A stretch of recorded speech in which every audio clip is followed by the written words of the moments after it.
Here's a hypothetical. You've been meaning to start a consistent workout routine for months. You've bought a gym membership, downloaded fitness apps, and even laid out your workout clothes the night before. Yet every morning you find yourself making excuses. I'll go after I finish this project at work. Or I should wait until Monday to start fresh. You have the resources, the time, and the desire. Why can't you just get to the gym? You are experiencing the effects of a mental blind spot. You hold a hidden belief that skews your perceptions and has you acting in ways you'd rather not. What can you do about that? Let's find out. Hey there, it's me, Core, and you're listening to Exercising Self-Control from Fitness to Flourishing. So, how can you be aware of something of which you are unaware? The answer is that you may not be able to be aware of the thing itself, but you can be aware of its effects. And by knowing the effects, you can intuit the cause and get yourself to take action. Take, for example, the wind. You can't see the wind, but you can see the grass, trees, and the clouds moving. Similarly, you can't see fear of judgment directly, but you can see yourself avoiding that workout at the gym you keep meaning to do.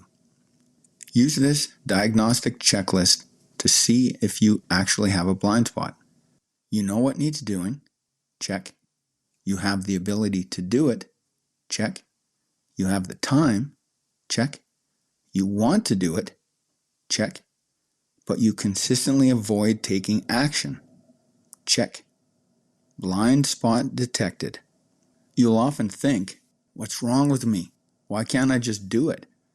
These sentiments signal that your conditioned responses, that is, automatic patterns learned through past experience, are overriding your rational intentions. In calm moments, you plan to choose one way, but when it comes to execution, you find yourself choosing something else. When you notice these effects, there's usually a simple, obvious, direct action, what I call a SOTA, you can take. For you, that's going to the gym for a workout. If you can't get yourself to do your SOTA, you have a glaring blind spot effect. Start investigating with this question. What would I have to imagine that would result in my not taking this simple, obvious, direct action? For example, what would I have to imagine that would result in my not going to the gym?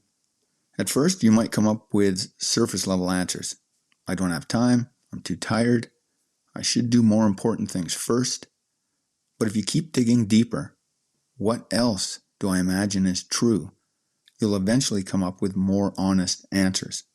For example, if I go to the gym and can't keep up with everyone else, people will see that I'm out of shape and judge me. I'll feel humiliated. We're dealing with what we imagine is true. There will always be a disparity between what actually happens and what we imagine will happen. And here's the thing. You will always act on what you imagine is true. With that sorted, now you'll ask, what would I need to imagine instead to get myself to take action? You might realize you're imagining the gym as a place of judgment rather than personal development. You begin experimenting with your answers, imagining some alternatives. For example, most people at the gym are focused on their own workouts, not judging others. And everyone started somewhere, and people generally respect others for trying. And my worth isn't determined by my current fitness level. Here's an important distinction. I'm using the word imagine where most would use the word believe. This is deliberate. Imagine allows for more flexibility and creativity in thinking than believe. And, as I've already said, we act on what we imagine is true, not on what's actually true. If you still don't take action after identifying and reframing what you imagine is going on, Come up with as many as 5 alternatives that counter the original theory. Keep asking, what else could I imagine that would have me taking action? With enough imagined reasons, you'll find yourself taking action much more confidently and naturally. Then, the next phase begins. Once you identify and reframe what you're imagining, practice the new behavior relentlessly. Start with the smallest sodas. For example, you might limit yourself to only experimenting with a few of the cardio machines for the first 2 weeks. Track progress. Build experiential evidence that contradicts your old rationale for not taking action. Expect setbacks. Old conditioning resurfaces under stress. This is normal. Keep practicing until the new response becomes your new normal. Be as consistent as possible. You will succeed in changing your behavior if you keep practicing the new choices. Here's a quick framework. 1. Notice the avoidance pattern. 2. Identify a simple, obvious, direct action. 3. If you find yourself avoiding the simple, obvious, direct action, ask, what would I have to imagine that stops me taking this soda? 4. Reframe. What would I need to imagine instead? If needed, come up with 4 more alternatives. And 5.